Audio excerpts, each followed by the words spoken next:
Bom, pessoal, bom dia a todos. Eu queria agradecer aí formalmente à escola, ao convite e da professora Carol, né, por ter me chamado aqui para falar um pouquinho para vocês, né? Eu amo falar sobre esse assunto, sou suspeita, mas eu espero trazer um pouquinho aí para vocês sobre como que a gente tem trabalhado nessas pesquisas, né? Como a Carolina falou, eu sou professora no Instituto Oceanográfico da USP e coordeno esse laboratório que é chamado de extremófilos marinhos. Mas eu tenho uma curiosidade, eu queria saber de vocês, quem já ouviu falar sobre extremófilos, levanta a mão. Sobre o quê? Extremófilos. O que será que são extremófilos? O nome já diz aí uma dica, alguém tem? Animais que vivem em condições extremas. Que vivem em condições extremas, mas a gente vai falar de organismos, tá? Que vivem em condições extremas, tá? Eu já vou falar mais para vocês sobre os extremófilos, mas a gente, né, o título da palestra tá do microscópio ao telescópio. Todo mundo está familiarizado sobre o que é um microscópio e o que é um telescópio? Sim. Beleza, né? Pode passar, Carol, por favor. Então, o que são extremófilos, né? Então, a gente falou, né, vocês falaram, né, alguns de vocês, são aqueles organismos que vivem em condições extremas. Sim. Qual que é o seu nome que você falou dos animais? João. Então, o João falou sobre animais. Tem alguns animais que vivem em ambientes extremos, por exemplo, peixes que vivem lá no oceano da Antártica, mas o que a gente vai focar aqui são em micro-organismos extremófilos. Por quê? Eles são os mais recordistas que a gente tem de vida aqui no nosso planeta.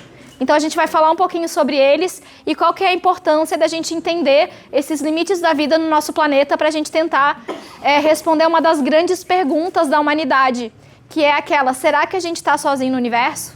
Né? Então, é o que a gente vai falar um pouquinho aí nessa palestra, tá bom? Eu vou falar também mais para o final sobre as pesquisas que a gente tem desenvolvido, tanto aqui no Brasil quanto lá na Antártica. Então, para vocês já ficarem animados que vai ter uns vídeos legais aí que eu vou mostrar para vocês, para ninguém dormir aí até chegar lá, tá bom? Pode passar. Então, aqui eu achei que seria legal trazer para vocês alguns recordistas que a gente tem desses extremófilos, né? Que a gente está, então, focando nos micro-organismos que vivem nesses ambientes extremos. Então, o primeiro que eu trouxe para vocês é essa bactéria que tem esse nome bem estranho, mas vocês não precisam ficar gravando o nome, mas ela se chama Deinococcus radiodurans. Por que será que, né, ela tem esse nome radiodurans? Ela é resistente à radiação. E, inclusive, tem vários experimentos que fizeram com ela na Estação Espacial Internacional, que é aquela estação que orbita a Terra, e ela sobreviveu em condições espaciais. Né? Então, ela é um dos grandes modelos aí para a gente também estudar a vida fora da Terra. Outro, essa aqui é a nossa recordista de temperatura alta. Ela é o organismo, o ser vivo, que sobrevive à maior temperatura que a gente conhece, que é uma arqueia. A gente já vai falar um pouquinho sobre as arqueias, que ela sobrevive a 122 graus. Alguém já viu uma panela de pressão? Então, se vocês colocarem ela na panela de pressão, ela vai sobreviver lá feliz e contente, tá? Então, para a gente ver como que ela é adaptada a essas altas temperaturas.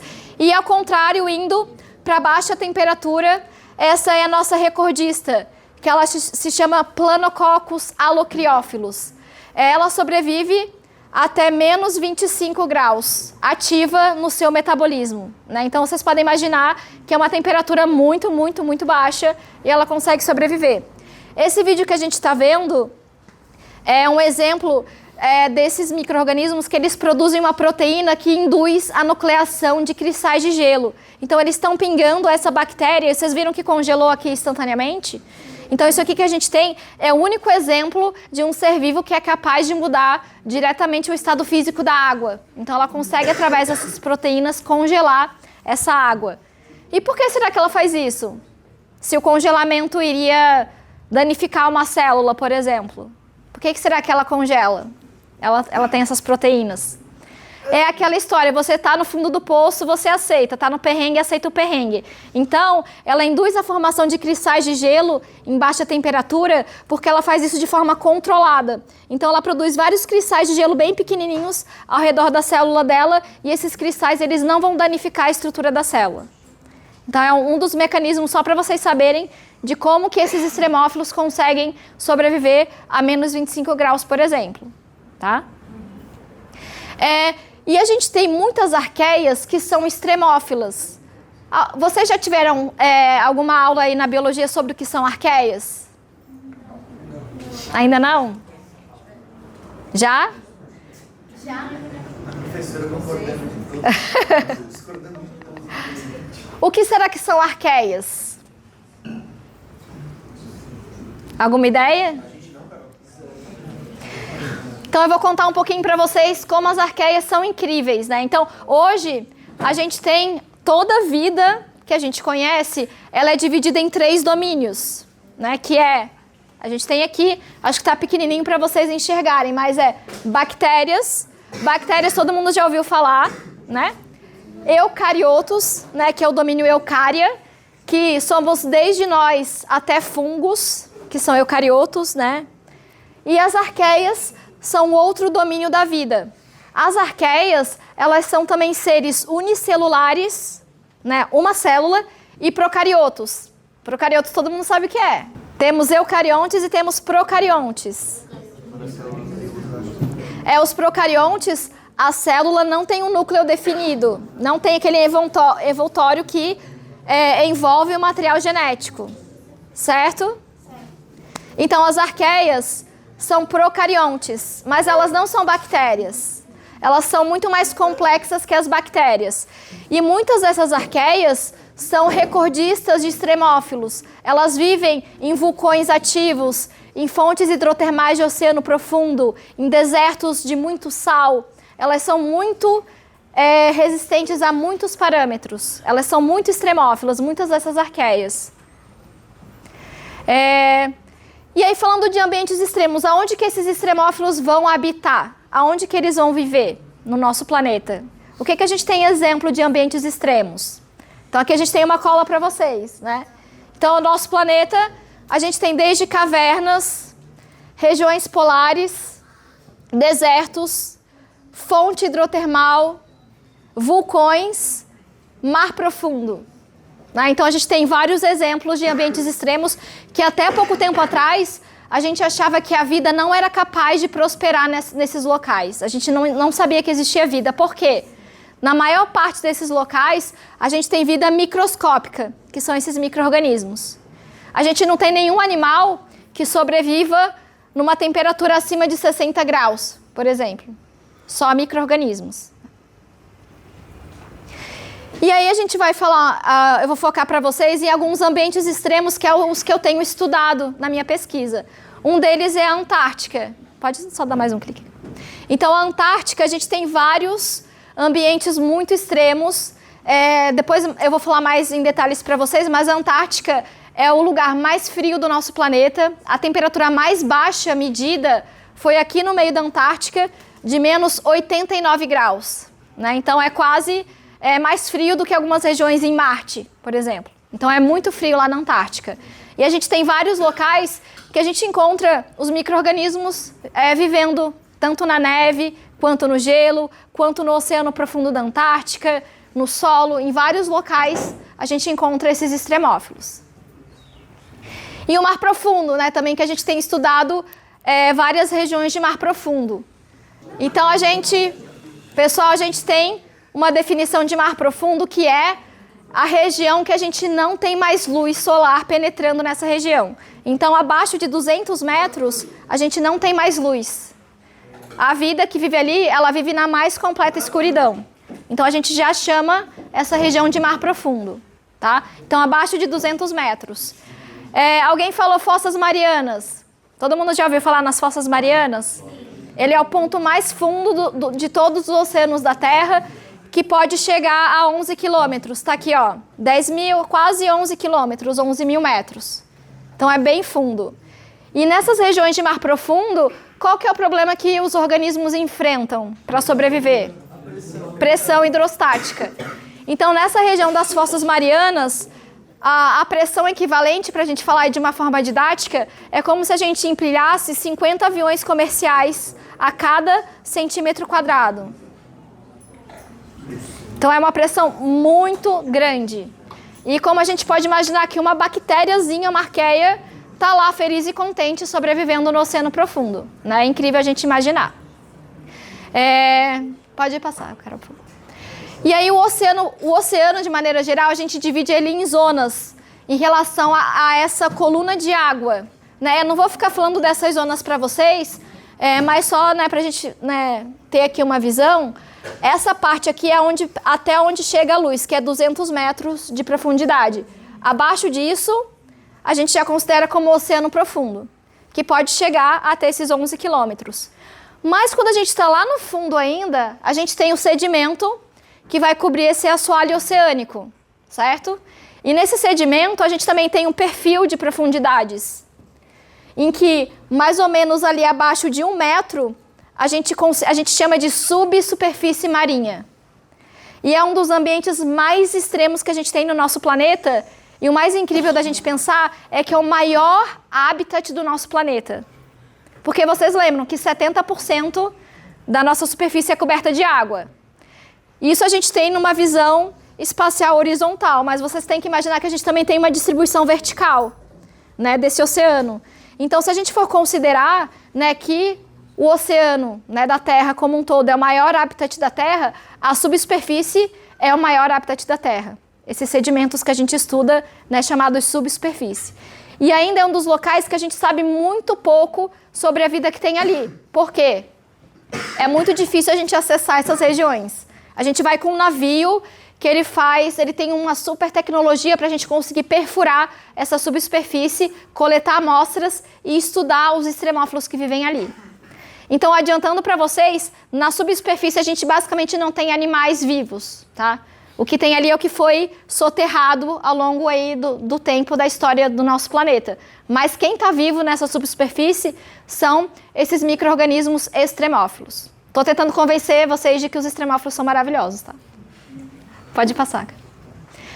E aí, quando a gente fala de mar profundo, vocês podem imaginar, é tudo areia, é tudo igual. Se for lá no mar profundo aqui no nosso Oceano Atlântico, lá no Pacífico, é tudo igual. Vocês acham que é tudo igual? Não. A gente tem uma diversidade de feições geológicas, que a gente chama, né, nesse fundo marinho, que é imensa. Então, a gente tem desde de fontes hidrotermais, que são como se fossem vulcões no fundo desse oceano, com temperaturas que chegam a 400 graus, né? Então é um ambiente muito único. A gente tem as fossas marinhas, como as fossas marianas, né? que a gente falou que são essas regiões muito profundas. Tem os montes submarinos, que são como se fossem montanhas no fundo desse oceano, e que são oásis para a vida. A gente tem uma diversidade de vida muito grande nesses montes submarinos.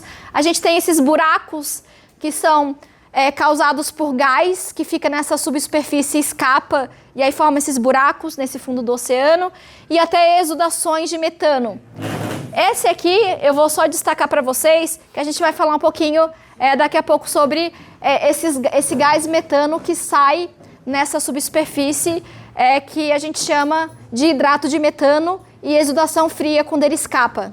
Tá? Eu chamo a atenção para isso porque a gente já encontrou esse tipo de formação fora da Terra. Então a gente já vai falar um pouquinho sobre isso. E por que a gente está falando de extremófilos, ambientes extremos, e qual que é a ligação disso com a busca de vida fora da Terra? Se a gente for pensar na história da vida na Terra, a maior parte da história da vida no planeta foi colonizada só por micro-organismos. Tá? Então a origem da vida... Alguém lembra qual que é a idade da Terra?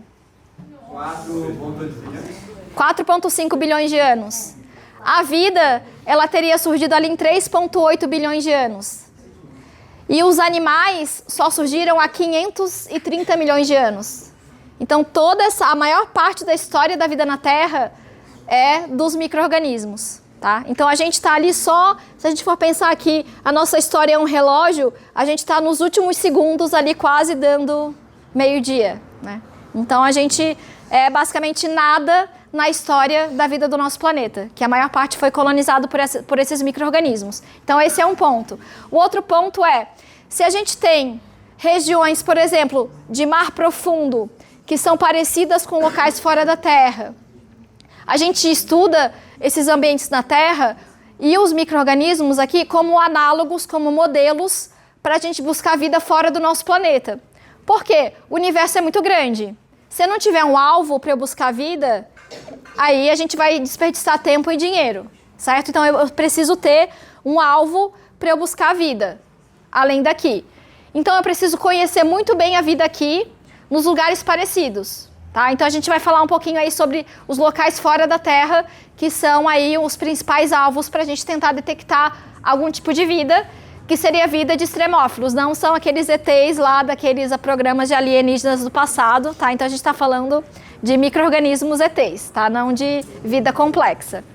Para a tristeza de alguns, né? Que o pessoal gosta aí de falar de ETs, né? De vida inteligente.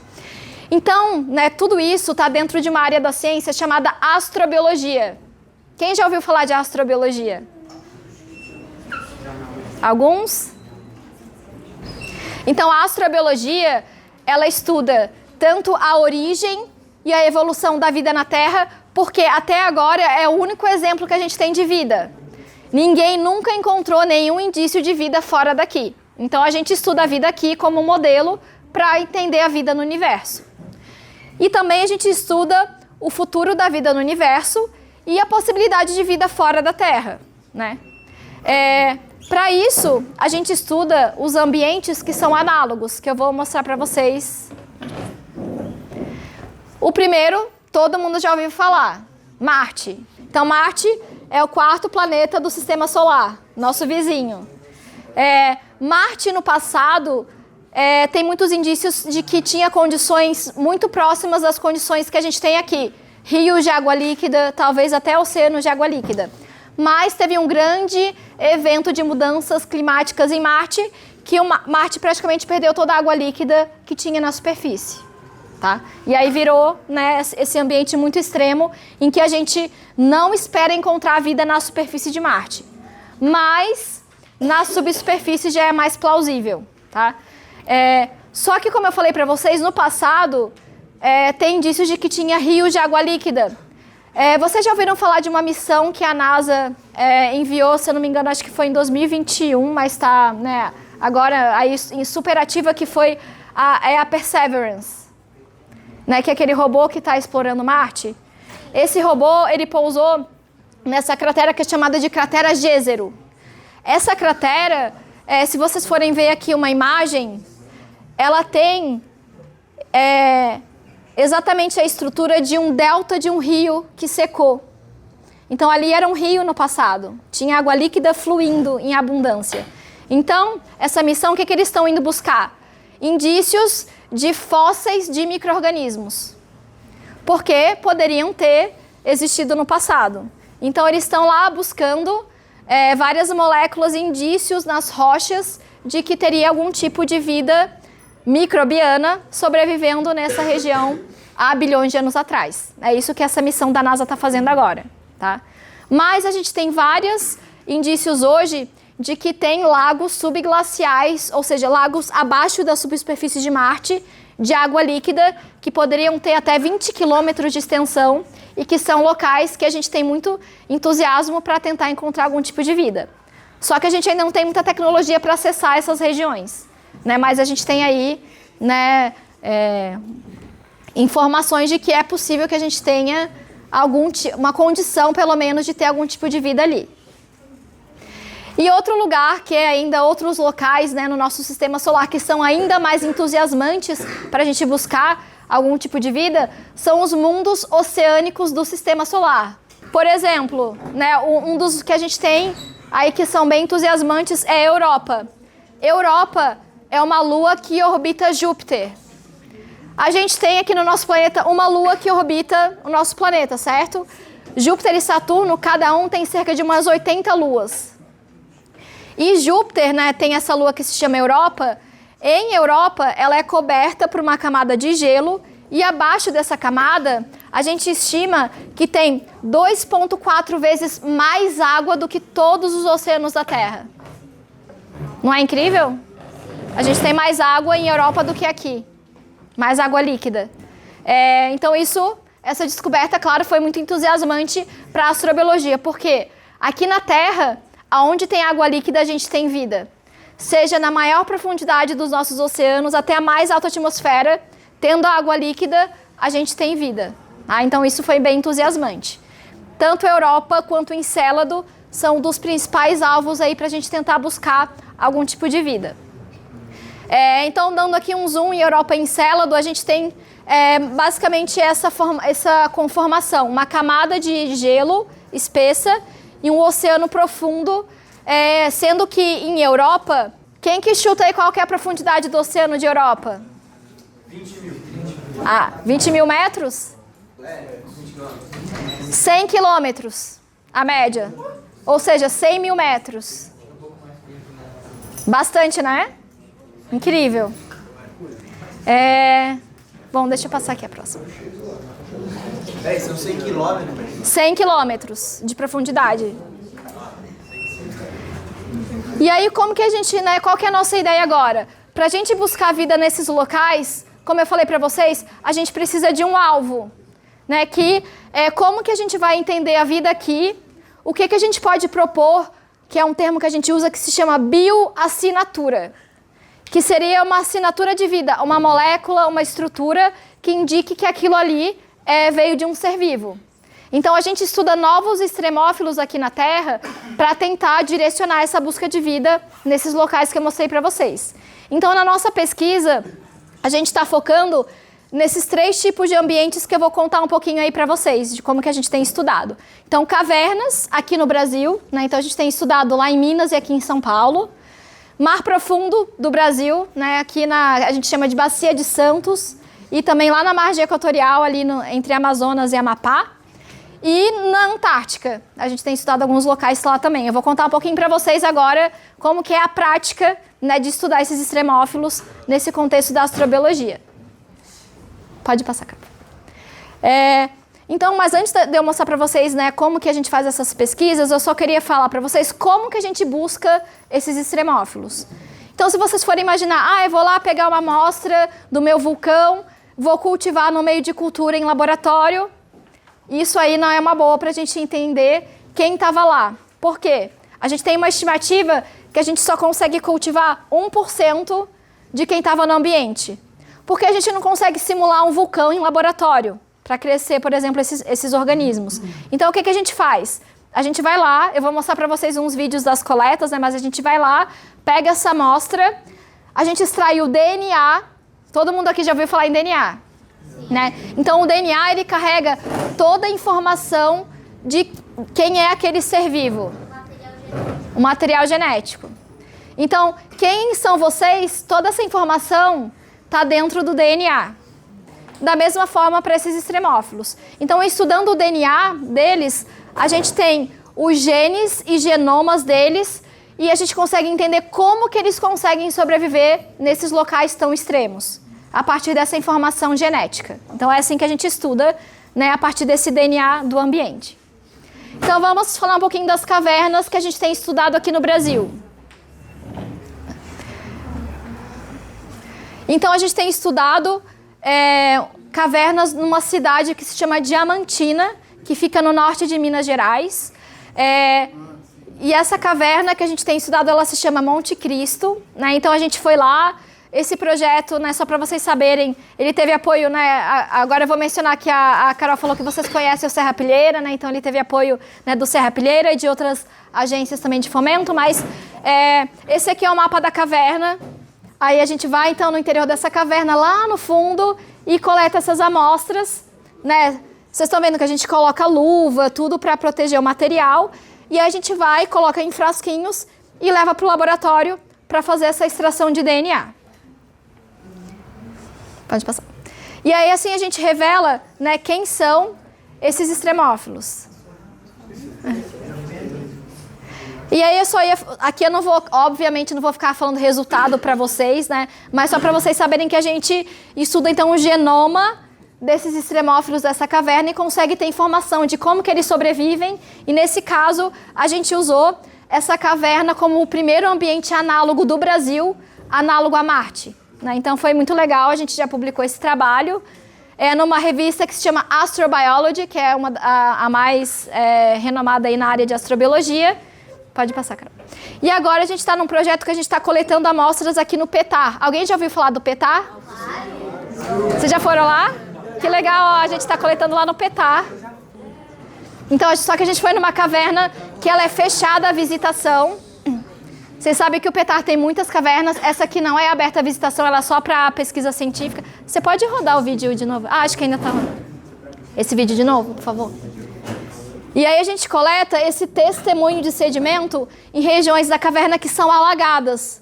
Porque a gente está buscando as arqueias que vivem sem oxigênio. Então elas vivem em camadas mais fundas desse sedimento, onde não penetra oxigênio. Então a gente estuda, né, esses extremófilos nessa caverna. E aí aqui tem um videozinho, né, de como que foi feita essas coletas. Então é legal destacar que essa coleta foi feita por 3 mulheres. Então mulheres na ciência indo coletar, né, num ambiente extremo. E a gente coleta então, esses testemunhos de sedimento.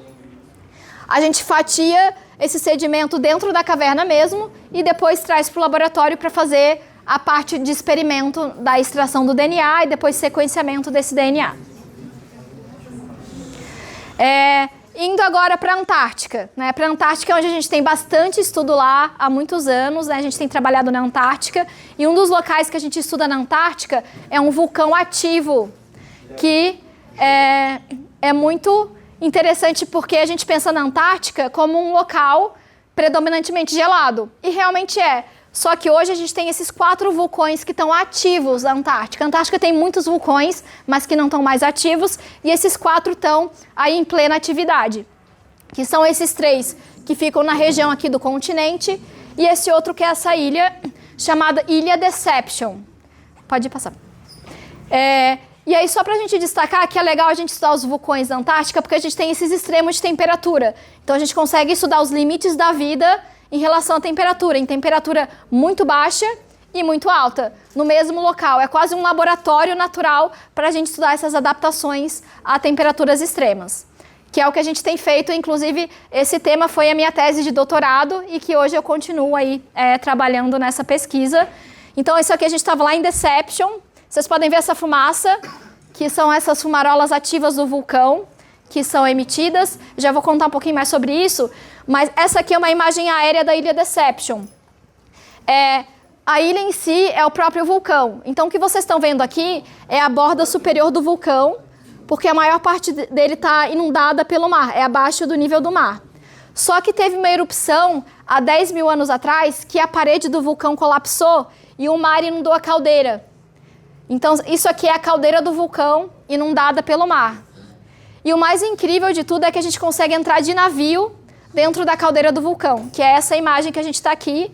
A gente estava, então, dentro do navio, que é um navio que a gente faz a pesquisa pelo Programa Antártico Brasileiro. É o navio Polar Almirante Maximiano. Então, a gente está nesse paredão aqui, nessa parte estreita, adentrando essa caldeira para conseguir coletar essas amostras. Então, aqui, só para contar para vocês como que acontecem essas expedições para a Antártica, né? Elas acontecem dentro do Programa Antártico Brasileiro. Eu já participei de 4 expedições, né, para lá. Então, a gente sai aqui do Rio de Janeiro com esse avião, que é um avião da aeronáutica. Então, a gente tem o apoio da Força Aérea e também da Marinha, que então faz toda a logística do Programa Antártico. Então, a gente sai do Rio de Janeiro nesse avião, pousa em Punta Arenas, que é uma região ali da Patagônia chilena, e lá a gente fica aguardando para fazer a travessia para a Antártica. A gente pode fazer essa travessia tanto com voo ou de navio, né? Então, com um voo demora a travessia mais ou menos umas 6 horas e meia, umas 6 horas. E de navio demora uns 5 dias, né, para a gente fazer a travessia. E, né, a Carol pode dizer que no navio, né, é bem com emoção, porque a gente vai por essa região que chama Passagem de Drake, entre ali a América do Sul e a Antártica. E o mar é bem intenso ali. Então, você vai no navio, você tem que amarrar todas as suas coisas. Aí, se você está deitado na cama, né, as ondas estão muito altas, você fica balançando, né? Então, aí você vê pela janelinha só mar, só céu, durante 5 dias. Aí vai Dramin, né, porque tem gente que passa mal. Para tomar banho é difícil, porque você tem que se segurar com uma mão para não cair e se lavar com a outra. Então, é bem divertido. A gente fica enjoado.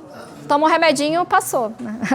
Tem gente que passa mal, aí, mas é bem divertido, gente. E aí, só para destacar para vocês, Bota lá um pouquinho. Que o Brasil, ele tem uma estação de pesquisa que fica lá na Antártica, na ilha Rei Jorge, que é a Estação Antártica Comandante Ferraz. A estação lá ela foi fundada na década de 1980, mas em 2012 ela sofreu um incêndio e a maior parte da estrutura foi perdida. Inclusive 2 militares faleceram tentando salvar aí a estação. E em 2020 foi inaugurada a nova estação, a nova estrutura da estação, que é uma estação referência mundial, super tecnológica, tem mais de 15 laboratórios de pesquisa. É incrível, né, a estrutura que tem lá na estação. Pode passar. Mas quando a gente vai lá para essa ilha Deception, para esse vulcão, a gente não fica na estação, a gente fica a bordo do navio. Então, geralmente, a gente fica um mês a bordo desse navio. E aí vocês podem ver que aí a gente vai, entra com o navio na caldeira, desce e vai nessa parte da caldeira do vulcão coletar essas amostras nessas fumarolas ativas. Então aqui que vocês estão vendo que estava aquela fumaça saindo, estava a 100 graus de temperatura. Então a fumarola chega a 100 graus aqui nessa superfície. E se vocês andam um pouquinho para o lado, já está próximo de zero, porque o ambiente é muito frio. Então o contraste de temperatura é incrível. Pode passar mais um. E aí vocês vão ver aqui também que a gente afunda... A gente afundou aí uma câmera nessa parte aqui rasa, né? E a gente vê umas bolinhas saindo, que são também dessas fumarolas que estão ativas. Então, nesse sedimento aqui dessa praia vulcânica, chega a 80, 90 graus. Pode ver? Qual é a sensação, assim, de estar lá? Eu acho incrível. Agora eu não voltaria porque eu sou mãe, né? A gente fica... Mas na época... É incrível, e o mais legal, né, dessa ilha Deception é que a última erupção dela foram 3 seguidas. Foi em 1968, 69 e 70. Ela é ativa, mas ainda não teve uma mega erupção desde 1970. E quando a gente estava lá, o sismógrafo, que é o que controla aí as atividades tectônicas ali da região, estava lá intenso. Então a gente estava, né, lá na expectativa. A qualquer momento pode ter uma nova erupção lá em Deception, né? Então é bem legal. É bem divertido. Aí se tem essa erupção, vocês estão lá... Então, quando teve essa erupção em 1970, deu tempo do pessoal... Porque lá tem 2 bases de pesquisa, né? Tem uma espanhola e uma argentina. E aí deu tempo do pessoal evacuar. E aí não teve nenhum problema, né? Mas tem que ter um navio para você evacuar. Muito, né? Todo mundo sair e de perto. Então... Mas é divertido, né? Imagina, vocês estão num vulcão no meio da Antártica. Vocês iriam, gente. Iriam, né? Ia ser legal. Pode ir, passar. E aí, só para mostrar para vocês um vídeo de como que a gente coleta, né?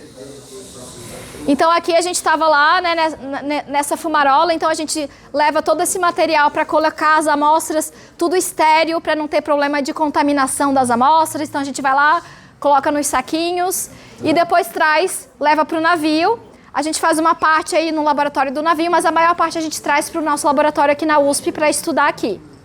Pode passar, Carol. E aí eu só queria falar para vocês que a gente teve agora uma grande repercussão, que a gente descobriu nessa fumarola lá de Deception uma nova espécie de arqueia que vive a 100 graus. Então foi um trabalho que fomos nós 4 que escrevemos, né? Então... foi muito legal porque foram 4 pesquisadoras brasileiras e mulheres. Então a gente publicou numa revista aí de alto impacto internacional a descoberta dessa nova arqueia. E a gente deu o nome dessa arqueia em homenagem à professora Vivian Pellizzari, que é uma professora lá do Instituto Oceanográfico da USP, que foi minha orientadora do doutorado. E ela é uma das pioneiras do Brasil em pesquisas lá na Antártica. Então a gente deu o nome aí de Piro Antarcticum Pellizzari, né, para essa arqueia. O que acontece é assim, existe o Programa Antártico Brasileiro, que ele é financiado pelo CNPq. Vocês já ouviram falar do CNPq? Sim. É uma agência de fomento do Brasil que financia várias pesquisas de todas as áreas. Então, o Brasil, né, politicamente, ele tem um incentivo do CNPq dentro do Programa Antártico Brasileiro para submeter os projetos. E eles, se abandonar a Terra, já era, vamos para outro lugar. Não é bem assim. Então, só para mostrar para vocês... que a gente ficou famosa, não é nem sempre que isso acontece, gente, então só para mostrar para vocês. que aí essa descoberta da nossa nova arqueia teve bastante visibilidade na mídia, então a gente deu entrevista para a BBC, para o G1, para a CNN, né? Então várias vias aí que divulgam aí as nossas pesquisas. Então, para quem quiser dar uma olhada, né, a gente tem aí essas reportagens que depois eu posso mandar para vocês. Então, como que a gente faz? A gente pega aquele sedimento, guarda dentro daqueles saquinhos estéreis e a gente leva para o navio. O navio tem um freezer que fica a menos 80 graus. Por quê? A gente não quer, na verdade, elas vivas. A gente mata elas porque a gente vai extrair o DNA delas. Então vai todo mundo para o freezer menos 80, porque no menos 80 preserva esse material genético. E aí o navio, ele volta, a expedição do Programa Antártico, ela vai só durante o verão. Porque no inverno, todo o mar em volta da Antártica congela, então ninguém consegue ir. Então vai de outubro até final de março. Então a gente vai e coleta nessa época e o navio, ele fica por lá nesse período e retorna para o Brasil em abril. Então ele chega lá no porto do Rio de Janeiro, e aí a gente vai até o porto e busca as nossas amostras. A gente leva gelo seco para manter as amostras congeladas e aí leva para o laboratório. Então a gente sempre mantém elas congeladas até chegar. Não pode descongelar porque pode degradar o DNA. Então é basicamente assim, é tranquilo. Elas fazem uma longa viagem, né, de volta. E aí, gente, só para falar mais um pouquinho de outros projetos, a gente também trabalha em ambientes gelados da Antártica. Pode passar, Carol. Então a gente tem, eu falei para vocês que o Brasil ele tem a estação de pesquisa que fica aqui, que é a Comandante Ferraz, e tem esse módulo Criosfera 1, que fica no interior da Antártica. Ele fica aí a uns 800 quilômetros do Polo Sul geográfico. E aí aqui, eu não sei se vocês viram, tem um documentário que está no Disney Plus, que se chama De Polo a Polo, que foi feito pelo Will Smith. E o Will Smith foi visitar o Criosfera 1 nesse documentário e foi visitar o professor Heitor Evangelista, que é o nosso colaborador do nosso projeto. Então eu recomendo aí para quem tiver interesse assistir ao primeiro episódio desse documentário. E é muito legal porque o Will Smith nesse documentário ele vai para várias regiões do planeta. E nesse episódio ele vai para a Antártica. E o lugar da Antártica que ele vai visitar é o módulo do Brasil. Então aparece lá a bandeira do Brasil. Então tem uma grande visibilidade do nosso país nas pesquisas da Antártica que ele traz nesse documentário. E aí, no caso do Criosfera, não é uma estação de pesquisa, é apenas esse módulo. E ao redor, né, desse local não tem nem pinguim, não tem nada de vida, só micro-organismos. E para chegar lá é uma logística super difícil, vão pouquíssimos pesquisadores para lá. E isso aqui ele é um módulo meteorológico, que eles ficam acompanhando as condições ali ao longo dos anos. E aí o que a gente fez lá? A gente cavou um buraco nessa neve e coletou várias camadas dessa neve. Que é essa imagem que a gente tem aqui, né? Então a gente tem, né? Vocês podem ver que a gente vai com todos os parâmetros ali, todos os equipamentos para não contaminar o local. E aí a gente cavou um buraco nessa neve de 2 metros e fatiou essas camadas da neve para entender quem que estava ali, né? Desses extremófilos. E a gente encontrou vários micro-organismos marinhos lá, né? Isso, a costa mais próxima fica a mais de 900 quilômetros. E a nossa pergunta, como que o micro-organismo que vive no mar chegou lá no meio da Antártica? Então a gente tem uma hipótese de que eles são transportados aqui da água do mar e vão viajando pela atmosfera por todos esses quilômetros de distância. E o que a gente tem visto é que na região da Península da Antártica, lá tem acontecido os efeitos das mudanças climáticas de aquecimento de forma muito intensa. E esse aquecimento na região, ele tem intensificado eventos extremos, como por exemplo ciclone bomba. E esses ciclones, eles ejetam essa água do mar carregando os micro-organismos para a atmosfera. Então eles estão sendo muito transportados e a gente vê eles caindo em várias regiões, como lá no Criosfera, né, por causa dessas questões de mudança climática. Então agora a gente tem um novo projeto, que é o primeiro projeto que eu coordeno, né, dentro do Programa Antártico, que agora eles abriram uma linha para novos professores, porque antes era mais aqueles que já tinham bastante experiência aí na pesquisa, então eu consegui aí aprovar esse projeto no último edital. Então a gente está estudando justamente como que os micro-organismos se transportam na atmosfera. Então a gente vai lá na Antártica coletar o ar da Antártica. E a gente já fez 2 expedições, né, dentro desse projeto. Então a gente vai, coleta tanto o ar aqui nesse sistema aqui de filtração, né, que tem esse chapéuzinho, então a gente vai compactando esse ar para coletar os micro-organismos numa membrana. E foi muito legal porque no ano passado a gente participou de uma expedição de circunnavegação da Antártica a bordo de um navio da Rússia, que é um navio quebra-gelo. Então a gente deu a volta em toda a Antártica. E isso aqui é muito raro de acontecer, tá, gente? Por exemplo, foi a primeira expedição de circunnavegação que o Brasil participou, que a gente conseguiu dar a volta na Antártica e coletar essas amostras. Aí aqui tem um videozinho, pessoal que estava lá, então, nesse helicóptero, que é um helicóptero desse navio russo. Então a gente vai lá, então a gente tinha algumas amostras que a gente coletava em terra. Aí vocês podem ver que o helicóptero russo é bem diferente, né, do que a gente tem aqui no Brasil, né? E aí, né, o pessoal vai lá, carrega os equipamentos e aí passa o dia inteiro coletando as amostras e depois volta para o navio. E aí a gente também estuda, né, esses micro-organismos da Antártica nesse contexto de mudança climática, que eu acho que é interessante só mencionar, porque vocês estão vendo isso agora, né? A Carol falou que vocês estão vendo essa questão de mudança climática. E aí a gente teve um trabalho que a gente usou ferramenta de inteligência artificial para simular o que aconteceria com esses micro-organismos no mar da Antártica se houvesse um aumento de temperatura previsto até o final do século XXI. Então a gente viu que vai ter mudanças preocupantes, dependendo dos cenários que a gente tem futuros. Então a gente tem um sistema que é tipo um copo de filtração, que tem uma membrana que tem poros. E aí os micro-organismos, aí tem uma bomba de ar que puxa esse ar com um fluxo de 300 litros por minuto, por exemplo. E aí os micro-organismos são puxados e são depositados nessa membrana. E aí depois a gente deixa, às vezes, 2 dias filtrando esse ar, a gente pega essa membrana e extrai o DNA direto dessa membrana. Então é basicamente assim. Pode ir passar. E aí, só para passar rápido para mar profundo, né, que a gente está fazendo aqui vai ser bem rápido, tá, gente? Mas pode ir. Então a gente está estudando o mar profundo do Brasil, né, que é muito legal. Então a gente tem aqui a nossa zona economicamente exclusiva. Então a gente tem várias regiões que são do Brasil, que abrangem mar profundo. Então uma região que a gente tem estudado é um grande complexo de montanhas, que é o maior complexo que a gente tem aqui na região, que a gente chama de Monte Carbonático. E também aqueles pockmarks, que são esses buracos que ficam no fundo, né, desse leito marinho. E aí a gente tem, isso aqui é um mapa desse pockmark aqui que a gente tem na Bacia de Santos, e a gente estuda então os micro-organismos que estão ali. E o legal é que a gente encontrou várias arqueias também que tem, a gente tem aí todos os indícios de que são espécies novas. Pode passar. Pode passar agora.